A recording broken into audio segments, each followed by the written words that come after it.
حضرت ابو ہریرہ رضی اللہ عنہ بیان کرتے ہیں کہ اللہ کے نبی صلی اللہ علیہ وسلم نے فرمایا من یاخذ منی خمس خصال، کہا کہ اللہ کے نبی صلی اللہ علیہ وسلم نے فرمایا کہ تم میں سے کون ایسا شخص ہے جو مجھ سے 5 بات سیکھے. بہت غور سے سننے کی ضرورت ہے اور کوشش کیجئے کہ انشاءاللہ ہم اور آپ اس پر عمل کریں گے، انشاءاللہ کریں گے، انشاءاللہ کوشش کریں گے کہ جو وصیت ابو ہریرہ رضی اللہ عنہ نے اور دیگر صحابہ کرام نے سن کر کے عمل کرنے کا عزم کیا، انشاءاللہ ہم بھی کریں گے تو ہمارا بیڑا بھی پار ہو جائے گا. اب دیکھیں کتنی فضیلت والی حدیث ہے. تو آپ صلی اللہ علیہ وسلم نے صحابہ کرام بیٹھے ہوئے تھے، کہا کہ میں یاخذ منی خمس خصال، کہ مجھ سے کون ایسا شخص ہے جو 5 باتوں کو سیکھے گا، فَيَعْمَلُ بِهِنَّ، اور وہ 5 بات سیکھنے کے بعد کیا کرے گا، اس پر عمل کرے گا. او يعلمهن من يعمل بهن، یا پھر اگر عمل نہیں کرے گا تو وہ 5 باتیں ایسے شخص کو بتلائے گا جو اس پر عمل کرے گا. یہ شرط لگائی آپ صلی اللہ علیہ وسلم نے کہ یہ 5 باتیں جو میں بتانے جا رہا ہوں تم میں سے کون ہے جو لیں گے اور اس پر عمل کریں گے، یا پھر اس 5 باتوں کو ایسے شخص کو بتلائیں گے جو اس پر عمل کریں گے. فقال ابو ہریرہ رضی اللہ عنہ فقلت انا یا رسول اللہ، ابو ہریرہ رضی اللہ عنہ نے کہا کہ میں نے کہا کہ اللہ کے نبی صلی اللہ علیہ وسلم میں تیار ہوں، یعنی وہ 5 باتیں سیکھ کر کے اس پر عمل کرنے کے لیے میں عہد کرتا ہوں اور میں اس کے لیے تیار ہوں. اس کا مطلب یہ نہیں کہ باقی جو صحابہ کرام موجود تھے وہ لوگ خواہش نہیں ظاہر کی، بلکہ سارے صحابہ تیار تھے، لیکن ابو ہریرہ رضی اللہ عنہ اس قدر وہ علم کے حریص اور عمل کرنے میں سبقت کرتے تھے کہ سب سے پہلے انہوں نے سبقت کی اور بازی مار لیا اور کہہ دیا کہ اللہ کے نبی صلی اللہ علیہ وسلم میں اس کے لیے تیار ہوں. یعنی تمام صحابہ میں سبقت کرنے والے، آگے بڑھ کر کے آپ کی حامی بھرنے والے حضرت ابو ہریرہ رضی اللہ عنہ نکلے اور انہوں نے کہا کہ اللہ کے نبی صلی اللہ علیہ وسلم میں تیار ہوں. فَأَخَذَ بِيَدِيَّ، حضرت ابو ہریرہ رضی اللہ عنہ کہتے ہیں کہ اللہ کے نبی صلی اللہ علیہ وسلم نے میرے ہاتھ کو پکڑا. فَعَدَّهُنَّ فِيهَا، اور اللہ کے نبی صلی اللہ علیہ وسلم نے ان 5 چیزوں کو گناتے ہوئے فرمایا، وقال، اور کہا، اتق المحارم تکن عابد الناس، کہ حرام کردہ چیزوں سے بچ جاؤ سب سے بڑے عابد بن جاؤ گے. ورض بما قسم اللہ لک تکن اغنى الناس، اور اللہ تعالیٰ نے تمہیں جو چیز دے رکھی ہے اس سے راضی ہو جاؤ سب سے بڑے مالدار بن جاؤ گے. وَأَحْسِنْ إِلَى جَارِكَ تَكُنْ مُؤْمِنْ، اور اپنے پڑوسیوں کے ساتھ اچھا برتاؤ کرو، اچھا سلوک کرو، مومن بن جاؤ گے. وَأَحِبَّ لِلنَّاسِ مَا تُحِبُّ لِنَفْسِكَ تَكُنْ مُسْلِمًا، اور دوسرے انسانوں کے لیے وہی پسند کرو جو اپنے لیے پسند کرتے ہو تو مسلمان بن جاؤ گے. اور فرمایا کہ وَلَا تُكْسِرِ الضَّحِكَ، زیادہ ہنسو نہیں، کیونکہ زیادہ ہنسنا یا زیادہ ہنسی انسان کے دل کو مردہ کر دیتے ہیں. یہ 5 باتیں اللہ کے نبی صلی اللہ علیہ وسلم نے بیان کرے. اب دیکھیں کہ پہلی وصیت آپ صلی اللہ علیہ وسلم نے جو بتلائی وہ کیا ہے، کہا اتق المحارم تکن عابد الناس، کہ حرام کردہ چیزوں سے اپنے آپ کو بچا لو سب سے بڑے عابد بن جاؤ گے. ایک پہلی بات سمجھ لیں کہ عابد ہم کس کو کہتے ہیں، جو عبادت کرنے والے لوگ، جو عبادت کرنے والے لوگ ہیں ایسے لوگوں کو ہم عابد کہتے ہیں، عبادت گزار. خاص کر کے جو مسجدوں میں فرض نماز پڑھنے کے بعد نفلی نمازیں پڑھتے ہیں، قرآن کی تلاوت کرتے ہیں، ذکر و اذکار کرتے ہیں، تو ایسے شخص کو عام طور کہتے ہیں کہ بہت عبادت گزار انسان ہے. اللہ کے نبی صلی اللہ علیہ وسلم نے وہ تعریف نہیں بتلائی، یقیناً وہ ہے، لیکن آپ صلی اللہ علیہ وسلم نے کیا کہا اتق المحارم، حرام کردہ چیزوں سے بچ جاؤ، اپنے آپ کو بچا لو سب سے بڑا عابد بن جاؤ گے. حرام کردہ چیز کیا ہے، کہا کہ ترک المنہیات و فعل الواجبات، 2 چیزوں کا نام ہے کہ اللہ تعالیٰ نے جن چیزوں سے منع کیا ہے اس کو چھوڑ دینا، اور کچھ چیزیں ایسی ہیں جس کے بارے میں اللہ تعالیٰ نے کہا کہ کرو، واجب ہے، اس کو انجام دینا. یہ دونوں چیزوں کا نام کریں کہ اتق المحارم. مثلا اللہ نے زنا حرام قرار دیا ہے، چوری حرام قرار دیا ہے، غیبت کرنا حرام کر دیا ہے، کسی کو قتل کرنا حرام قرار دیا ہے، سود کو حرام قرار دیا ہے، چوری کرنا حرام قرار دیا ہے، غیبت کرنا حرام قرار دیا ہے. یہ تمام چیزیں ہیں اور اس جیسے اور بھی بڑے گناہ ہیں، ان تمام چیزوں سے اللہ تعالیٰ نے حرام کر دیا ہے. تو یہ حرام چیزوں کو چھوڑ دینا ہے. واجب کیا ہے، ایمان لانا واجب ہے، نماز پڑھنا واجب ہے، زکوٰۃ ادا کرنا واجب ہے، اور حج اور عمرہ خاص کر کے حج اس مستطیع لوگ ہیں تو اس کے اوپر واجب ہے. اس طرح سے والدین کی اطاعت و فرما برداری واجب ہے, حلال روزی کمانا واجب ہے. تو یہ واجبات ہیں, تو حرام کو چھوڑنا بھی ہے اور واجبات کو کرنا ہے. اس کا نام اتقی المحارم, محارم سے بچنا ہے. کیونکہ اگر کوئی انسان, اب دیکھیں کہ اگر فرض نماز ہے, اگر فرض نماز کو اگر کوئی شخص چھوڑ دیتا ہے تو کیا صرف یہ معمولی گناہ ہے یا حرام ہے؟ حرام ہے. اگر کوئی انسان فرض نماز کو جان بوجھ کر کے چھوڑتا ہے تو وہ حرام کام کرتا ہے. اللہ رب العالمین نے اگر کسی انسان کو صاحب نصاب بنایا ہے, اتنا مال دیا ہے کہ اس کے اوپر زکوٰۃ فرض ہے, اگر زکوٰۃ نہیں دیتا ہے تو یہ حرام کام کرتا ہے. اللہ تعالیٰ نے رمضان کے روزے مکمل پورے مہینے کے روزے مسلمانوں کے اوپر فرض قرار دیا. اگر کوئی شخص جان بوجھ کر کے استطاعت کے باوجود بھی نہیں رکھتا ہے تو وہ انسان حرام کام کرتا ہے. اللہ نے اگر کسی کو حج کرنے کی طاقت دے رکھی ہے, اگر کوئی شخص حج نہیں کرتا ہے وہ حرام کام کرتا ہے. ایک انسان کے والدین ہیں جو اطاعت و فرما برداری دین کے معاملے میں انہیں رہنمائی کرتے ہیں اور اس کے باوجود یہ نہیں مانتے ہیں, یہ حرام کام ہے. کتاب اللہ اور سنت رسول کے مطابق عمل کرنا واجب ہے, اگر کوئی شخص نہیں کرتا ہے تو یہ حرام کرتا ہے. تو یہ تمام کام کو انجام دینا ہے اور اس کے ساتھ ساتھ نوافل کا اہتمام کرنا. ہمارے معاشرے کے اندر ایک خرابی ہے, بہت سارے احباب ایسے ملیں گے جو واجبات ہیں جس کو کرنا ضروری ہے وہ نہیں کرتے, لیکن نوافل کا اہتمام بڑے زور و شور کے ساتھ کرتے ہیں. مثلا 5 وقت کی نماز پڑھنا ضروری فرض ہے, زکوٰۃ دینا, حج کرنا اور دیگر چیزیں ہیں جو اللہ تعالیٰ نے واجب ضروری, اس کے بغیر کوئی چارہ نہیں ہے, اللہ پوچھے گا قیامت کے دن. لیکن کتنے احباب ایسے ملیں گے جن کو آپ دیکھیں گے کہ فرض نمازوں کی پابندی نہیں کرتے, لیکن آپ دیکھیے جیسے شب قدر کے خاص کر کے 27ویں کی جو لیلۃ القدر ہے بڑے شان کے ساتھ آئیں گے اور رات بھر جگیں گے, تہجد کا اہتمام کریں گے, جبکہ تہجد پڑھنا یا شب بیداری کرنا یہ فرض نہیں ہے, انسان کے نیکیوں میں اضافہ کا سبب ہے, لیکن وہ انسان کیا ہے نوافل کا جو سنت ہے اس کا اہتمام کرتا ہے اور جو فرض نماز ہے اس کا اہتمام نہیں کرتا ہے. اسی طرح سے عیدین کی نماز کے بارے میں فرض تو اللہ نے نہیں کیا ہے. کتنے ایسے لوگ ملیں گے کہ عیدین کی نماز کے لیے پورے رمضان کی تیاریاں کرتے ہیں, کپڑے کی خریداری, سیویاں بنانا, یہ کرنا وہ کرنا, اور اس دن عید گاہ میں سب سے پہلے صف میں رہیں گے اور پتہ چلے گا کہ فجر کی نماز بھی اس نے نہیں پڑھی ہے. ایسے لوگوں کو کیا فائدہ ہے؟ ارے اللہ تعالیٰ نے فرض نماز کے لیے آپ کو فرض قرار دیا ہے, آپ نے فرض ادا نہیں کیا ہے اور نوافل کا اہتمام کر رہے ہیں. کتنے ایسے لوگ ہمارے معاشرے کے اندر ہیں کہ جن کو کھلانا پلانا اپنی اولاد کو ضروری ہے, یا جن کے بھائیوں کے حقوق ہیں, وراثت کا مال بہنوں کو دینا تھا یا کسی اور کے مال کو آپ نے رکھ لیا ہے, دینا ضروری تھا, وہ ادا نہیں کرتے ہیں. لیکن دوسری طرف کیا ہے, رمضان کے مہینے میں صدقات و خیرات کیے جا رہے ہیں, غریبوں کو بانٹ رہے ہیں. کہتے نہیں بھائی یتیموں کو کھلانا چاہیے, فقراء کو کھلانا چاہیے, مسجد بنانی چاہیے, مدرسے بنانا چاہیے, اپنی جگہ پہ ثواب کا کام ہے. لیکن آپ کے بھائی کا جو حق تھا آپ نے مار لیا ہے, دکان میں اس کا حصہ نہیں دیا, زمین کے اندر آپ نے اس کا حصہ نہیں دیا, بہن کا حصہ تھا اس نے آپ کو حق تھا واجب کرنا اس کو نہیں دیا ہے, یہ واجبات ادا نہیں کر رہے. لیکن دوسری طرف آپ یتیموں کو, فقراء کو, مساکین کو اور دیگر لوگوں کو کھلانے پر, ان کو پیسے تقسیم کرنے پر لوگوں کو ابھار رہے ہیں, نوافل کرنے پر زور دیتے ہیں. یہ نادانی ہے, یہ بے وقوفی ہے کہ جو واجب چیز ہے اس کو ادا نہیں کرتے ہیں, اور جو نفل ہے, جو سنت ہے, وہ اضافی چیز ہے, اس پر لوگ زیادہ اہتمام کرتے ہیں. اس چیز کو سمجھنے کی ضرورت ہے کہ پہلے ہمیں کام کرنا ہے جو واجب ہے, ضروری ہے. پہلے انسان دیکھے کہ اللہ تعالیٰ نے ایک مسلمان ہونے کی حیثیت پر میرے اوپر کیا کیا فرض کیا ہے اور کون کون سے کام واجب ہے, پہلے اس کو لکھ لے, نوٹ کر لے, اور پھر اس واجبات کو پہلے ادا کر لیتا ہے تو یقیناً وہ انسان کامیاب ہو جاتا ہے. تو ان چیزوں کو دیکھنا بہت ضروری ہے. اسی طرح سے واجبات کو کرنے کے ساتھ ساتھ بہت سارے لوگ ایسا بھی کرتے ہیں, نماز پڑھتے ہیں, زکوٰۃ دیتے ہیں, حج کرتے ہیں, لیکن حرام کام سے بچتے بھی نہیں ہیں. حرام کام سے بچنا ضروری ہے, تبھی اللہ کے نبی صلی اللہ علیہ وسلم نے کہا سب سے بڑا عابد ہے. اگر کوئی واجب چیزوں کو ادا کر لیا اور حرام کاموں کو اگر چھوڑ دیا, سب سے بڑے عابد ہیں.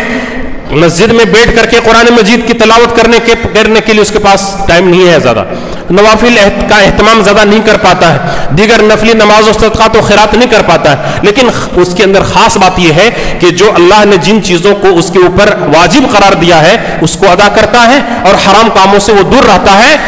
اور وہ شخص ہے جو دن رات مسجدوں میں اپنے سر جھکا کے رکھتا ہے لیکن مسجد سے نکلنے کے بعد حرام کام بھی کرتا ہے, تو اس سے بہتر وہ انسان ہے جو واجب کو کرتا ہے اور حرام کو چھوڑ دیتا ہے اور اس نفلی زیادہ اہتمام نہیں کرتا ہے, وہ سب سے بڑا عابد انسان ہے. تو ہمارے معاشرے کے اندر ایک حقیقت یہ ہے, کتنے لوگ ایسے ملیں گے کہ جو واجبات تو ادا کرتے ہیں, نمازوں کا اہتمام, روزوں کا اہتمام, زکوٰۃ کا اہتمام, حج عمرہ کا اہتمام, یہ تمام چیزوں کا, لیکن ساتھ میں جھوٹ بھی بولتا ہے, تجارت میں سود لے کر کے کاروبار بھی کرتا ہے, ڈنڈی بھی مارتا ہے, غیبت بھی کرتا ہے, دوسرے کے مال کو ناجائز طور پر ہڑپتا بھی ہے. یہ تمام حرام چیز رہنے کے بعد وہ انسان کبھی بھی اللہ کا سچا پکا اور موحد بن کر کے سب سے بڑے عابد نہیں بن سکتا ہے, اور یہ کامیابی کی دلیل نہیں ہے. اسی لیے پہلے حرام کا چیزوں کو پہلے چھوڑے اور اس کے بعد پھر وہ نوافل کا اہتمام کرے, یا پھر نیکیاں کرنے کے ساتھ ساتھ وہ حرام چیزوں کو چھوڑیں گے تبھی اس کی نیکی محفوظ رہیں گے. ورنہ اگر نیکیاں ایک طرف کر رہے ہیں اور دوسری طرف اگر حرام کام بھی کرتے ہیں تو پھر کیا ہوگا, وہ ساری نیکیاں برباد کر دیے جائیں گے. حضرت ثوبان رضی اللہ عنہ سے روایت ایک حدیث ہے, وہ فرماتے ہیں کہ اللہ کے نبی صلی اللہ علیہ وسلم نے فرمایا, لَعَالَمَنَّ أَقْوَامًا مِّنْ أُمَّتِي يَأْتُونَ يَوْمَ الْقِيَامَةِ بِحَسَنَاتٍ امثال جبال تحامة بیضا فیجعل اللہ حباء منصورا. حضرت ثوبان رضی اللہ عنہ کہتے ہیں کہ میں اپنی قوم کے, اپنی امت کے کچھ لوگوں کے بارے میں جانتا ہوں کہ وہ قیامت کے دن جب آئیں گے تو نیکیوں کا پہاڑ, تہامہ پہاڑ جیسے روشن نیکیوں کو لے کر کے آئیں گے. حج ہوں گے, عمرہ ہوں گے, صدقہ, نماز, خیرات, سب کچھ ہوں گے, لیکن اللہ تعالیٰ ان تمام نیکیوں کو کیا کر دے گا, کہ چھوٹے چھوٹے ذرات کی صورت میں اللہ رب العالمین اس کو ہوا میں بکھیر دے گا. ثوبان رضی اللہ عنہ کہتے ہیں کہ صفہم لنا وجلہم لنا, کہ اللہ کے نبی صلی اللہ علیہ وسلم ذرا تفصیل بیان کر دیجئے کون لوگ ہوں گے اتنے بڑے نیکیاں لے کر کے آئیں گے لیکن اللہ رب العالمین ان کی ساری نیکیوں کو ضائع اور برباد کر دے گا. تو آپ صلی اللہ علیہ وسلم نے فرمایا کہ دیکھو وہ تمہارے بھائی ہوں گے, تمہاری جیسے ہوں گے, جس طرح سے رات میں تم تہجد کی نماز پڑھتے ہو, اہتمام کرتے ہو, اطاعت کے کام کرتے ہو, وہ بھی کریں گے, لیکن وَلَكِنَّهُمْ أَقْوَامٌ اذا خلو بمحارم اللہ انتہوکوها, لیکن ایسے لوگ ہوں گے جب وہ اللہ کے حرام کردہ چیزوں کے بارے میں اکیلے میں ہوں گے, یعنی اکیلے میں حرام چیزوں کو دیکھیں گے تو اپنے آپ کو نہیں بچائیں گے بلکہ اس حرام کام میں اپنے آپ کو مبتلا کر دیں گے, حرام کام کو انجام دیں گے تنہائی کی صورت میں. تو اس حرام کام کرنے کی وجہ سے اللہ رب العالمین اس کے ساری نیکیوں کو ضائع اور برباد کر دے گا. اللہ اکبر. ذرا غور کیا ہم نے کہ ایک طرف ہم اتنے نیکیاں کرنے کے بعد اگر حرام کام سے نہیں بچتے ہیں اور تنہائی میں سمجھتے ہیں کہ کوئی نہیں دیکھ رہا ہے, معاشرہ نہیں دیکھ رہا ہے, اور ہمارے خاندان کے یا دیگر دوست احباب ہمیں کچھ نہیں معلوم ہے, اللہ رب العالمین تو دیکھ رہا ہے, اور آپ کے اس تنہائی میں, اکیلے میں, اس گناہ کی وجہ سے آپ کے ساری نیکیوں کو اللہ رب العالمین ضائع اور برباد کر دے گا. اس سے بڑا خسارہ والا سودا کیا ہو سکتا ہے. ایک دوسری روایت ہے جس کے اندر اللہ کے نبی صلی اللہ علیہ وسلم فرماتے ہیں کہ صحابہ کرام سے سوال کیا, ابو ہریرہ رضی اللہ عنہ راوی حدیث ہے, کہتے ہیں کہ اللہ کے نبی صلی اللہ علیہ وسلم نے فرمایا, اتدرون ما المفلس, کہ بتاؤ مفلس لوگ کون ہیں, کنگال لوگ کون ہیں.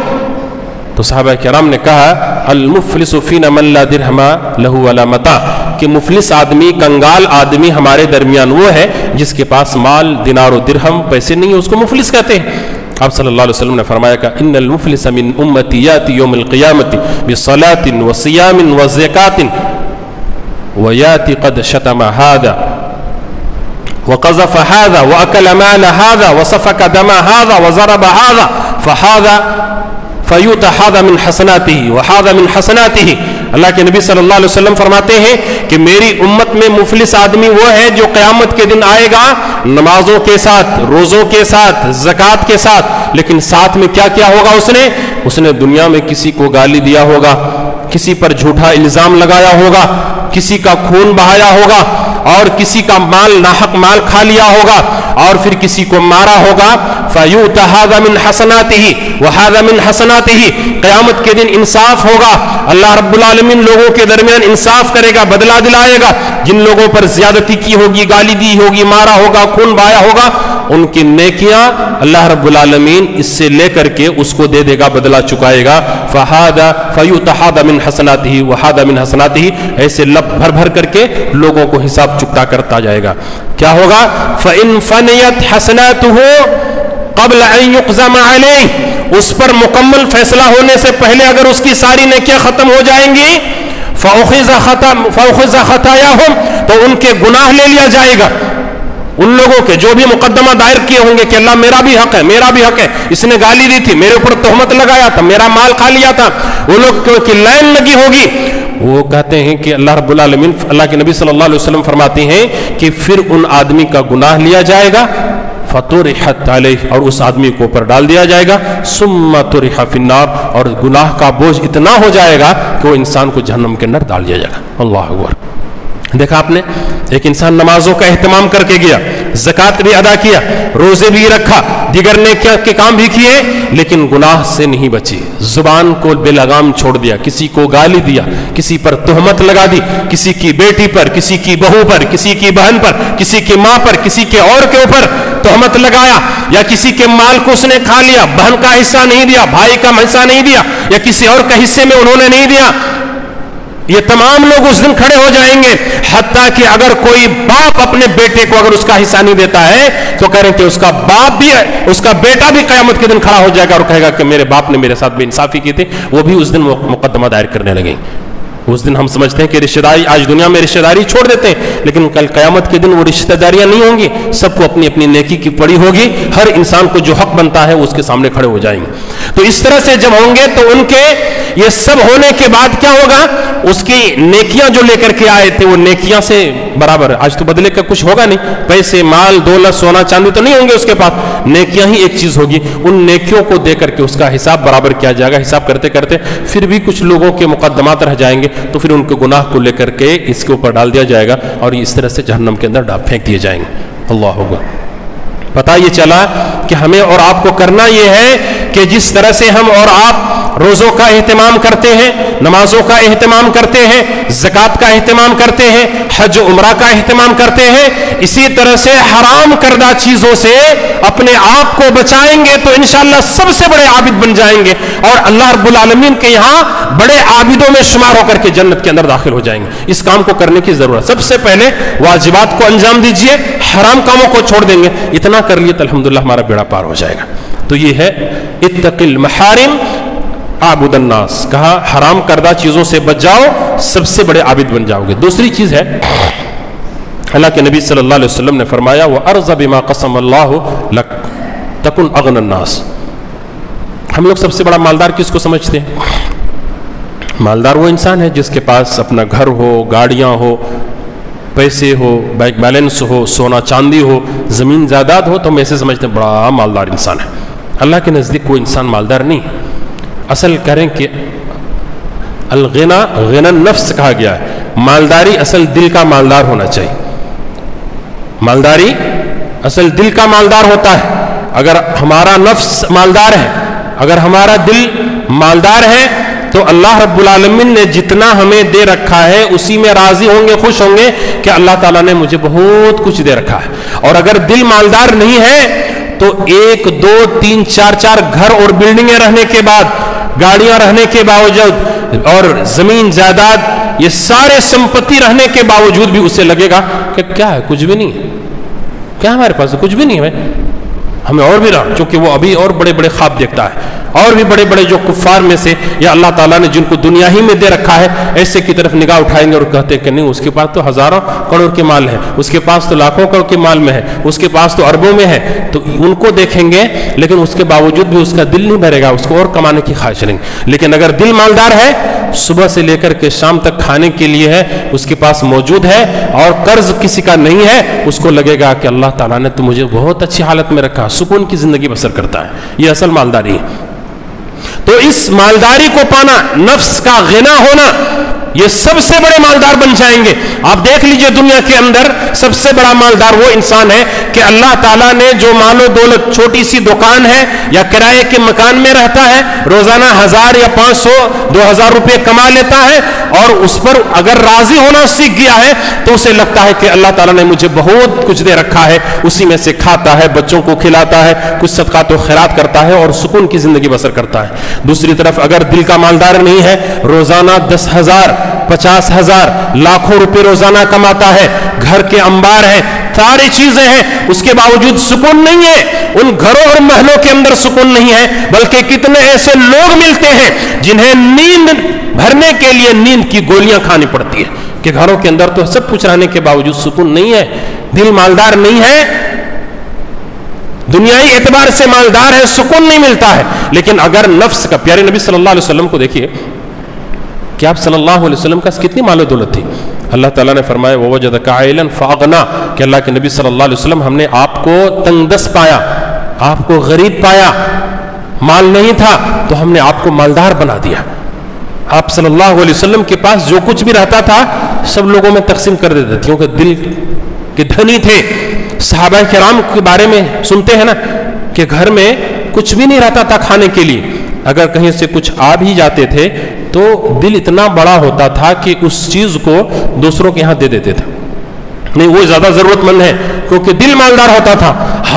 ہماری اور آپ کی حالت یہ ہے کہ ہمارا دل مالدار نہیں ہے, لاکھوں کروڑوں میں رہنے کے باوجود بھی لگتا ہے کہیں سے اور کچھ آ جانے سے تب ہمارا رہتا, ابھی اور تھوڑا اوپر جانے سے اچھا رہتا, ابھی اور جانے سے اچھا رہتا. یہ ہماری سوچ ہوتی ہے. کہ ایک صحابی کے بارے میں اللہ اکبر کیسے مالدار اللہ رب العالمین نے اس کو دل کے مالدار بنائے تھے. کہتے ہیں ایک صحابی رسول تھے, کئی دنوں سے اس کے گھر میں گوشت کا سالن نہیں بنا تھا, تحفے میں ایک بکرے کا سر آیا اس کے گھر کے اندر, کہ چلو بھائی اس کے گھر میں گوشت نہیں بنا ہے, بنا لیں گے اور کھائیں گے. تو صحابی رسول نے دیکھا کہ وہ پڑوسی, اس کا جو پڑوسی میں رہتے ہیں اس سے بھی زیادہ ہے, اور زیادہ دن سے اس نے بھی گوشت وغیرہ نہیں کھایا ہے.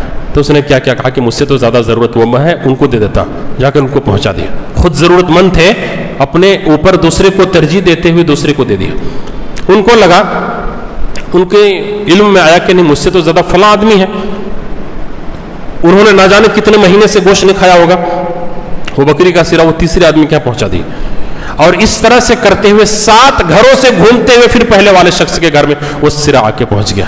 اللہ اکبر, کھانے والا پہلے والا کھایا لیکن وہ سب نے ثواب کما لیا. اللہ اکبر, کتنے بڑے دل کے مالدار تھے.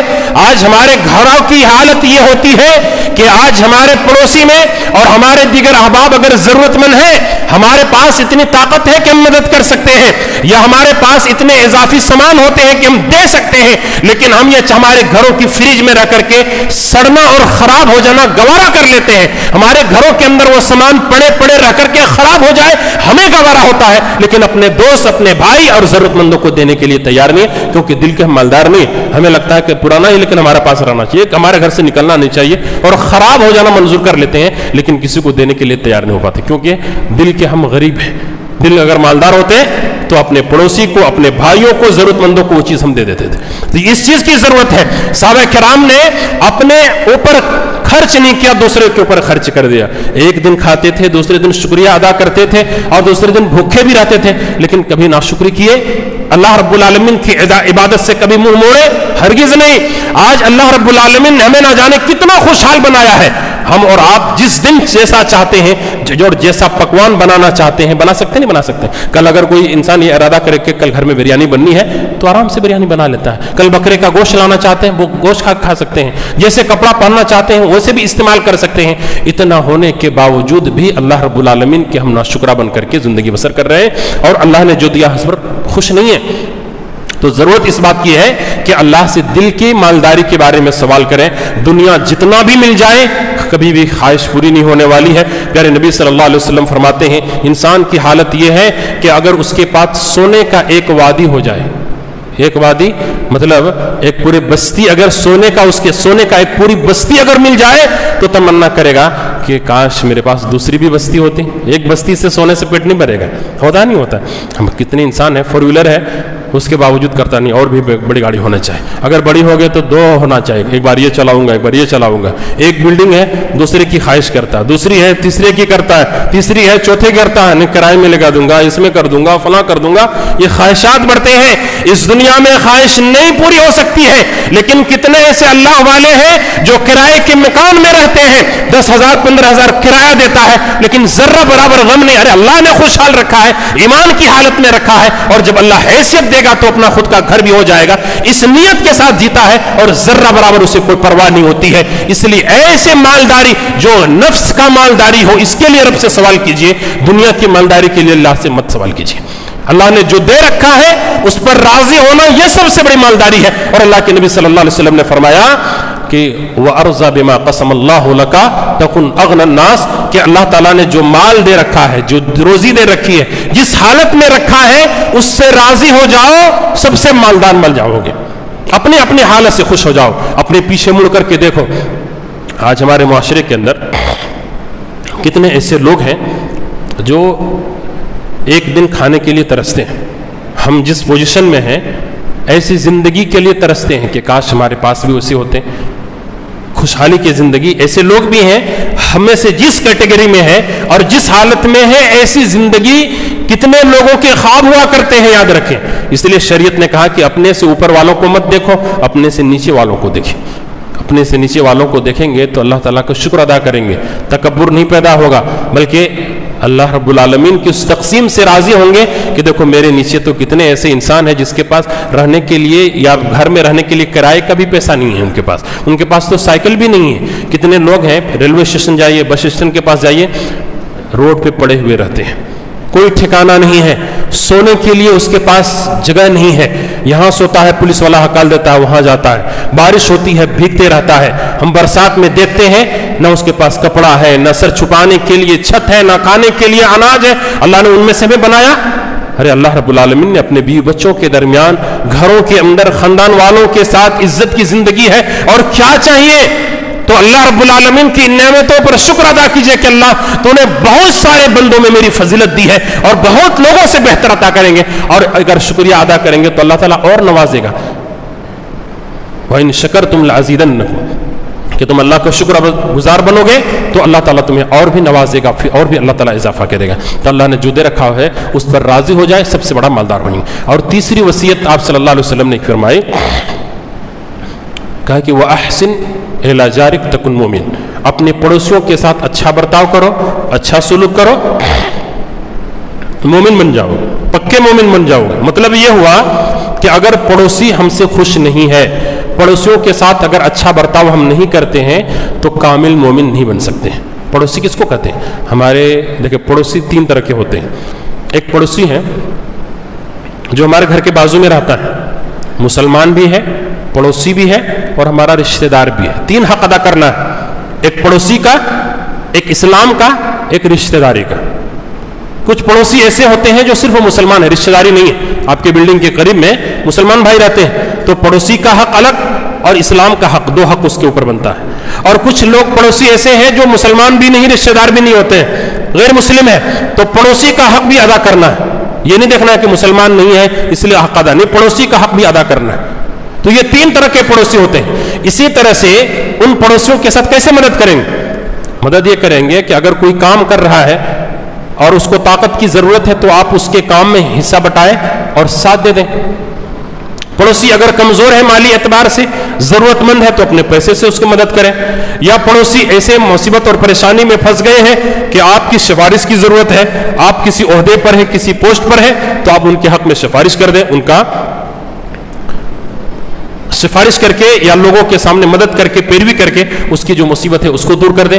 یہ طریقے ہیں پڑوسیوں کے ساتھ اچھا سلوک کرنے اور بہتر سلوک کرنے کا۔ اگر ایسا کریں گے تو کامل مومن بن جائیں گے۔ اللہ کے نبی صلی اللہ علیہ وسلم کے پاس ایک آدمی آئے اور انہوں نے کہا کہ اللہ کے نبی صلی اللہ علیہ وسلم مجھے کچھ ایسا عمل بتلا دیجئے کہ جس عمل کو انجام دینے کے بعد میں جنت میں داخل ہو جاؤں۔ کیا فرمایا؟ کچھ ایسا عمل کر دیجئے کہ اس عمل کو میں انجام دوں اور میں جنت میں چلا جاؤں۔ تو آپ صلی اللہ علیہ وسلم نے فرمایا کہ کن محسنن، کہ احسان کرنے والا بن جاؤ، نیکی کرنے والا بن جاؤ۔ وہ صحابی نے کہا کہ اللہ کے نبی میں محسن بنوں کیسے مجھے پتا چلے گا کہ میں محسن ہوں؟ کس طرح سے مجھے پتا چلے گا کہ میں محسن ہوں؟ تو آپ صلی اللہ علیہ وسلم نے فرمایا کہ سل جیرانک، کہ اپنے پڑوسیوں کو، اپنے آس پاس والوں سے جا کر کے پوچھو اپنے بارے میں کیسا ہوں. فَإِن قَالُوا إِنَّكَ مُحْسِنٌ فَأَنْتَ مُحْسِنٌ، اگر یہ تمہارے بستی والے، تمہارے پڑوسی، اگر آس پڑوس میں رہنے والے اگر تیرے حق میں یہ گواہی دے دیں کہ تو بہت اچھا آدمی ہے، تو محسن آدمی ہے، تو نیکی کرنے والا ہے، فَأَنْتَ مُحْسِن، تو تم محسن ہے.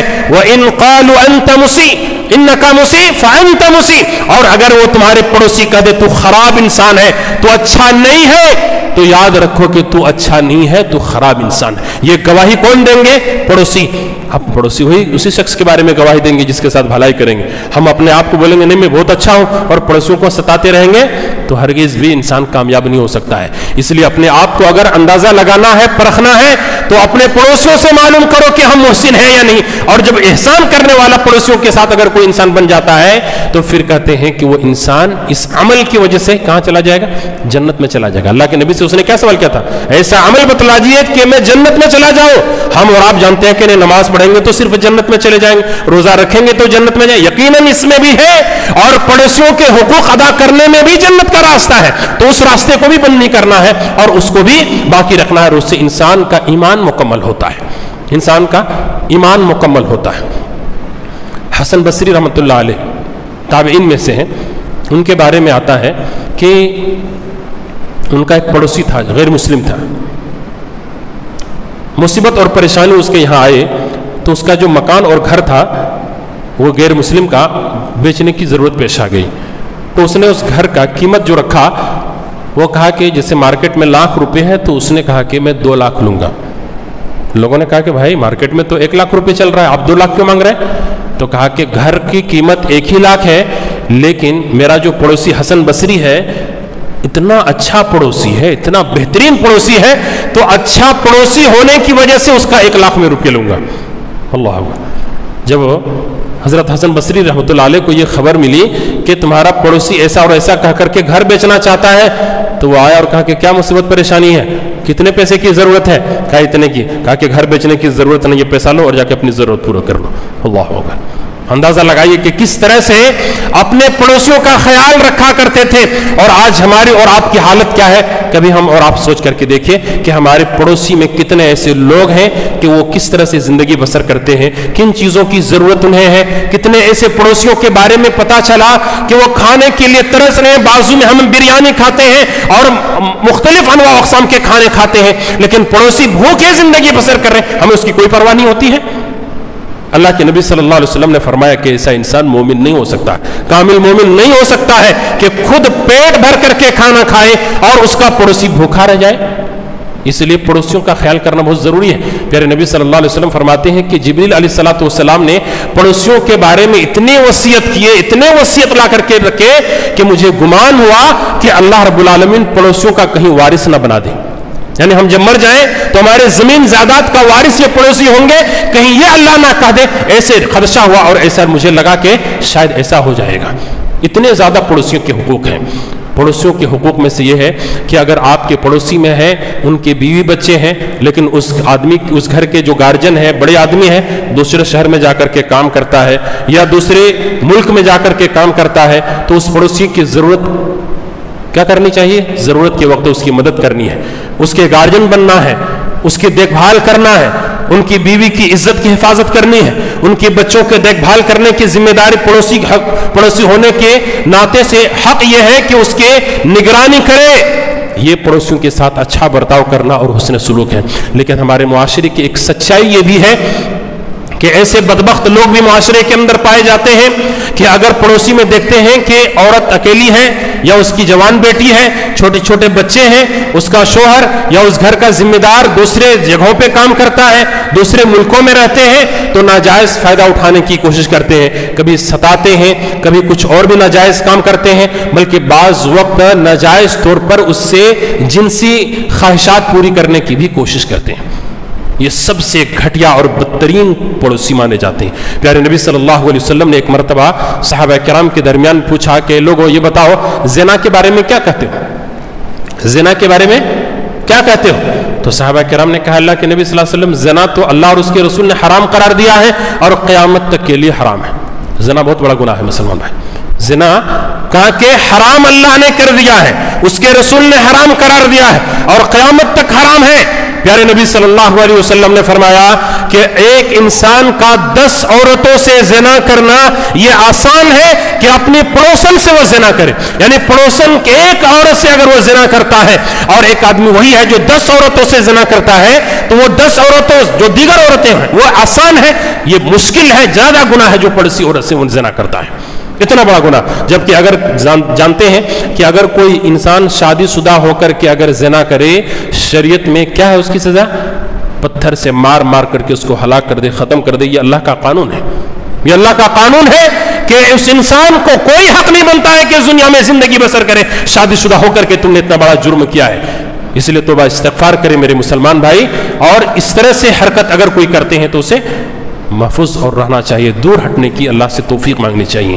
اسی طرح سے اللہ کے نبی صلی اللہ علیہ وسلم نے فرمایا کہ چوری کے بارے میں تم کیا کہتے ہو؟ تو کہا کہ اللہ اور اس کے رسول نے چوری کو حرام قرار دیا ہے.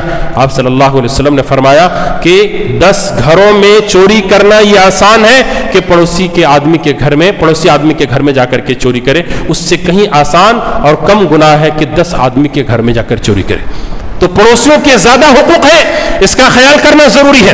ہمارے اسلاف نے کس طرح سے پڑوسیوں کے ساتھ معاملہ کیا ہے. امام ابو حنیفہ رحمۃ اللہ کے بارے میں آتا ہے کہ وہ عشاء کی نماز پڑھ کر کے ارادہ کرتے تھے کہ میں تسبیح بیان کروں, ذکر کروں, قرآن مجید کی تلاوت کروں, دعا استغفار کروں, یہ تمام کام کروں. لیکن کہہ رہے ہیں کہ اس کے پڑوسی میں ایک آدمی تھا جس کے پاس ڈھولک تھا بجانے کے لیے, اور وہ عشاء کے بعد زور زور سے بجانا شروع کر دیتا تھا, گانا گاتا تھا اور ناچنا شروع کر دیتے تھے. پڑوسی تھے یہ گھر اور اس کی بازو میں, اتنے آوازیں کرتے تھے, کہتے ہیں کہ نہ نماز پڑھ پاتا تھا, نہ قرآن کی تلاوت کر پاتا تھا, نہ ذکر کر پاتے تھے, نہ اللہ سے دعا مانگ سکتے تھے, نہ اللہ کے سامنے گڑ گڑا پاتے تھے. وہ رکے رہتے تھے اور صبر کرتے تھے. امام ابو حنیفہ کیا کرتے تھے؟ رک جاتے تھے, نہیں کر پاتے تھے, صبر کرتے تھے, لیکن کچھ کہہ بھی نہیں سکتے تھے پڑوسی کو. دیکھا کہ کچھ دن رات گزرنے کے بعد دیکھا کہ آواز نہیں آ رہی اچانک اس کے گھر سے, نہ ناچنے کی, نہ ڈھول کی, اور نہ ہی طرح سے رقص کرنے کی آواز نہیں آئی. تو جا کر کے دروازے میں آواز دیا کہ بھائی صاحب, گھر سے کوئی جواب نہیں آیا. پڑوسیوں سے پوچھا کہ اس آدمی کا کیا ہوا؟ تو کہا کہ کل ان کے گھر میں پولیس والے آئے تھے, پولیس والے پکڑ کر کے ان کو لے گئے ہیں, قید خانے میں ڈال دیے ہیں. تو کہہ رہے ہیں کہ رات کے 12 بجے وہ جو اس وقت کے بادشاہ تھے اس بادشاہ کے پاس گیا اور کہا کہ وہ میرا پڑوسی تھا. امام ابو حنیفہ کو دیکھیے کہ جس نے پوری رات عبادت نہیں کرنے دیا پڑوسی نے, اس پڑوسی کو جب جیل لے گیا, قید خانے میں ڈال دیا. پڑوسی کا حق دیکھیے. کریں کہ امام ابو حنیفہ رضی اللہ عنہ رحمۃ اللہ علیہ کو جیسی ہی یہ معلوم اور خبر ہوئی, وہ پولیس اسٹیشن گئے, بادشاہ کے یہاں اجازت طلب کیے, اور وہاں پہنچنے کے بعد کہا کہ ہمارے پڑوسی کو آپ نے کیسے اٹھا لیا جبکہ میں اس کا پڑوسی ہوں اور آپ نے مجھے خبر نہیں کیے؟ تو اس بادشاہ کے یہاں امام ابو حنیفہ کی بڑی عزت تھی. کہا کہ حضرت آپ کو آنے کی کیا ضرورت تھی, آپ اپنا پیغام بھجوا دیتے, میں خود آ جاتا. آپ بولیے کس لیے آئے ہیں؟ تو کہا کہ وہ ہمارے پڑوسی ہے جس کو آپ نے لے کے آیا ہے, بس میں اس کی رہائی کے لیے آیا ہوں. کہا کہ اگر آپ آج دنیا بھی مانگتے ہو تو میں دنیا دینے کے لیے تیار تھا, کہ لے جائیے اپنے پڑوسی کو. اس کے بعد کہہ رہے ہیں کہ وہ پڑوسی کو جو اپنے ساتھ میں لانے لگے تو وہ رونے لگا وہ پڑوسی, اور کہا کہ میں آپ کو گواہ بنا کے کہتا ہوں, اللہ کو گواہ بنا کے کہتا ہوں, آج کے دن سے میں سچے توبہ کرتا ہوں, آپ کو کبھی نہیں ستاؤں گا, اور میں اللہ کی طرف رجوع کرتا ہوں کہ میں برابر آپ کو ستاتے رہا, لیکن جب آپ نے مجھے غیب پایا, گھر کے اندر موجود نہیں پایا, تو آپ نے میری مدد کی اور چھڑا کر کے لے گئے. اللہ اکبر, کیسی مثالیں قائم کی ہیں. تو یہ پڑوسیوں کے حقوق ہیں, اس لیے اپنے پڑوسیوں کا خیال رکھیے. پیارے نبی صلی اللہ علیہ وسلم نے اس حدیث میں کیا کہا؟ وَأَحْسِنْ إِلَىٰ جَارِكَ تَكُنْ مُؤْمِنٌ, اپنے پڑوسیوں کے ساتھ اچھا برتاؤ کرو, مومن بن جاؤ گے. اور چوتھی بات آپ صلی اللہ علیہ وسلم نے جو بیان کی وہ یہ کہا کہ وَأَحِبَّ لِلنَّاسِ مَا تُحِبُّ لِنَفْسِكَ تَكُنْ مُسْلِمًا, کہ دوسروں کے لیے وہی چیز پسند کرو جو اپنے لیے پسند کرتے ہو, مسلمان بن جاؤ گے. ہم اپنے لیے کیا پسند کیا کرتے ہیں؟ ہم چاہتے ہیں کہ میں عزت سے زندگی بسر کروں, اچھا کھاؤ, اچھا پہنوں, اچھے گھر میں رہوں, مجھے پر کوئی گالی گلوچ نہ کرے, مجھے کوئی ستائے نہ, کوئی غیبت نہ کرے, کوئی میری برائی نہ کرے, میرے مال کو کوئی نہ لے لے, میری عزت پر کوئی ڈاکہ نہ ڈالے, اور اسی طرح سے میرے ساتھ کوئی بدتمیزی نہ کرے. یہ سب ہم چاہتے ہیں نا. تو یہی جذبہ اور یہی چاہت یہی پسند اپنے بھائیوں کے لیے بھی رکھیں کہ میرا بھائی بھی اچھی زندگی بسر کرے، میرے بھائی کی عزت پر کوئی ڈاکہ نہ ڈالے، میرے بھائی کی بھی کوئی غیبت اور چغلی نہ کرے، اس کے مال پر کوئی ناجائز قبضہ نہ کرے۔ جو چیز اپنے لیے پسند کرتے ہیں اپنے بھائی کے لیے پسند کریں گے تو مسلمان انسان بن جائیں گے، پکے اور سچے مسلمان بنیں گے۔ لیکن آج ہماری حالت یہ ہوتی ہے، اللہ ہم سب پر رحم فرمائے، کہ آج اگر ہم اپنے مسلمان بھائیوں کو خوشحال دیکھتے ہیں، اچھی پوزیشن میں دیکھتے ہیں، تو تکلیف ہمیں ہونے لگتی ہے، یار کیسے پہنچ گیا ہے، اور بغیر تحقیق کے نہ جانے کیسے کیسی باتیں بھی ان کے بارے میں شروع کر دیتے ہیں۔ بلکہ بعض تو شیطان کے بہکاوے میں اس قدر وہ آگے بڑھ جاتے ہیں کہ اپنے بھائی کو نیچے گرانے کے لیے دوسروں سے سازگاٹ کر کے اس کو نیچے گرانے کی کوششیں کرتے ہیں، الزامات لگاتے ہیں، تہمت لگاتے ہیں، اور کسی طرح سے وہ زمین پر گر جائے اور مجھ سے نیچے رہے یہ کوشش کرنے لگتے ہیں۔ یہ مسلمان کی علامت نہیں ہے، کامل مومن بننے کی یا مسلمان بننے کی علامت نہیں ہے۔ ہمارے اندر یہ جذبہ ہونا چاہیے۔ کیا فرق پڑ جائے گا اگر ہماری چاہت سے، ہماری دعاؤں سے اگر مسلمان اچھی زندگی بسر کرے، اگر سکون کی زندگی بسر کرے، تو کوئی نقصان ہوگا؟ ہمارا کیا نقصان ہوگا؟ اس لیے اپنے مسلمان بھائی کی جس طرح سے ہم خواہش کرتے ہیں دعا کرنا چاہیے، جہاں ہم دعا کرتے ہیں نا اپنے لیے، اس دعا میں اس دعا کو بھی شامل رکھیں کہ اللہ میرے جتنے مسلمان بھائی ہیں، رشتہ دار ہیں، ان کو خوشحالی زندگی نصیب عطا فرما، ان کو نیک نامی کے ساتھ زندگی گزارنے کی توفیق دے، اللہ اس کو جنت میں داخلہ کر دے، اچھی موت دے۔ اس طرح کی ان کے بارے میں دعا کریں گے تو فرشتے ہمارے حق میں دعا کریں گے کہ اللہ اس آدمی کو بھی وہی دے دے۔ اللہ اکبر۔ ہم ایک انسان کے بارے میں دعا کر رہے ہیں، ہمارے بارے میں کون دعا کر رہے ہیں؟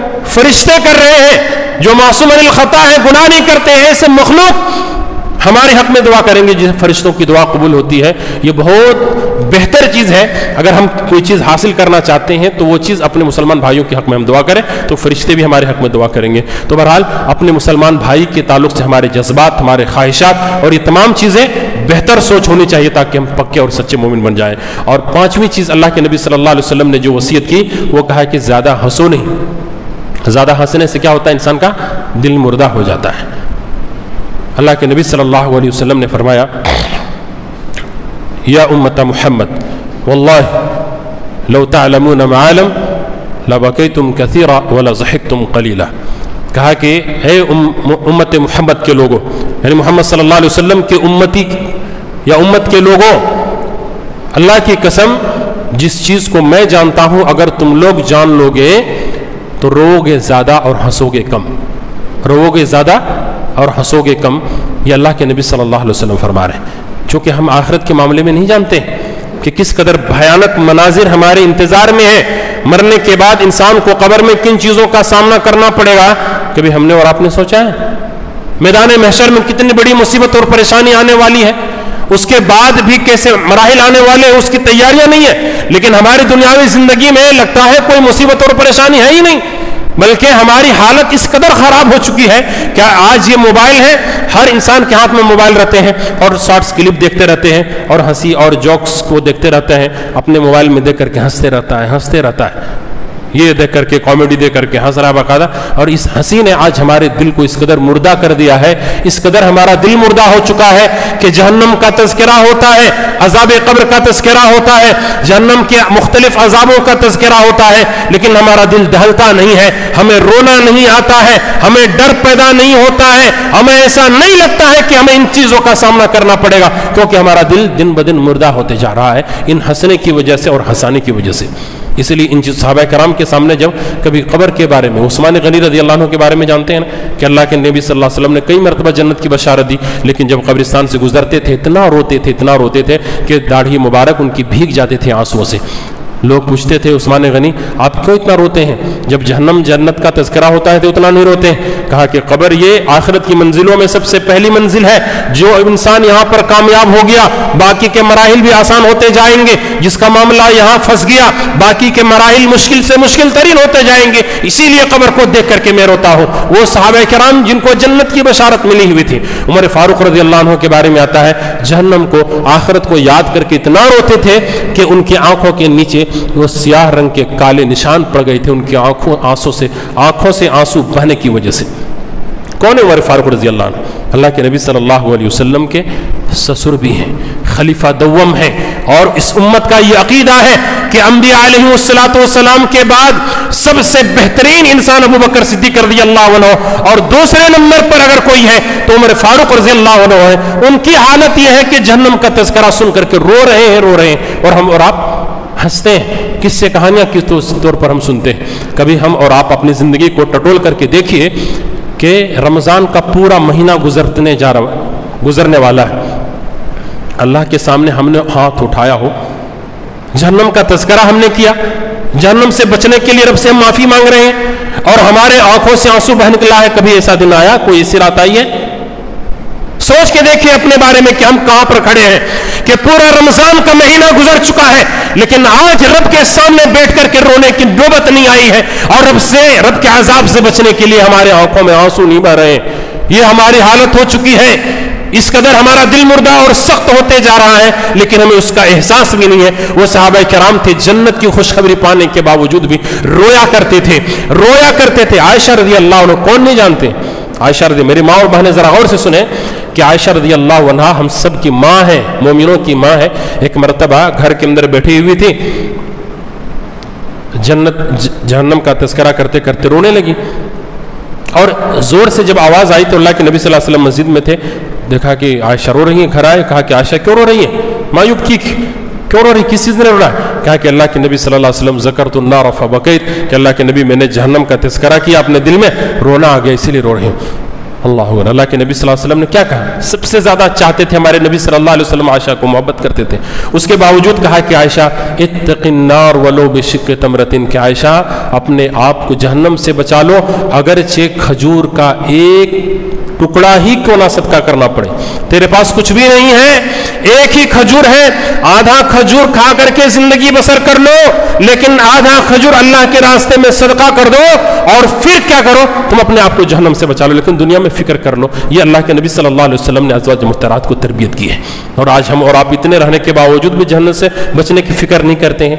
حضرت فاطمہ رضی اللہ عنہا اتنے پاک باز اور نیک خاتون تھی کہ جبریل امین نے آ کر کے اللہ کے نبی صلی اللہ علیہ وسلم کو خوشخبری دی اور کہا کہ اللہ کے نبی، یہ آپ کی لخت جگر، آپ کی بیٹی فاطمہ رضی اللہ عنہا جنت میں جتنے بھی خواتین جائیں گی ان تمام خواتین کی سردارنی ہوں گی اور سردار ہوں گی۔ اس کے باوجود اللہ کے نبی صلی اللہ علیہ وسلم نے اپنی بیٹی سے کیا کہا کہ میری بیٹی، میری لخت جگر، اگر دنیا میں تجھے میرے مال میں سے کچھ چاہیے تو مانگ لو، میں دینے کے لیے تیار ہوں، لیکن جہنم سے بچنے کا انتظام تجھے خود کرنا ہے۔ تیرا باپ نبی ہونے کے باوجود بھی آخرت میں کام آنے والا نہیں ہے۔ یہ مت سمجھنا کہ میں نبی کی بیٹی ہوں، امام الانبیاء کی بیٹی ہوں، میرا باپ بچا لے گا، میں اللہ کے سامنے تیرا کچھ کام نہیں آنے والا ہوں۔ یہ نبی اپنی بیٹی کو کرے جو جنت کی سردارنی ہوں گی، لیکن ہماری حالت کیا ہے؟ کبھی سوچا ہے؟ ہمیں خود اپنی فکر نہیں ہے، ہمارے بچے کس راستے پر جا رہے ہیں، ہمارے بچے نماز پڑھتے ہیں یا نہیں پڑھتے ہیں، اس کی ہمیں فکر ہے کہ کس راستے پہ چل رہے ہیں، فرض نمازوں کو چھوڑ رہے ہیں، موبائلوں کے اندر گم ہیں، حرام کاموں کی طرف جا رہے ہیں، لیکن ہمیں ذرہ برابر پرواہ نہیں ہے، اور اس کی اصلاح یا اس کی حقیقی محبت کہ وہ جہنم سے بچ جائے، ہمیں اس کی فکر ہی نہیں ہوتی ہے۔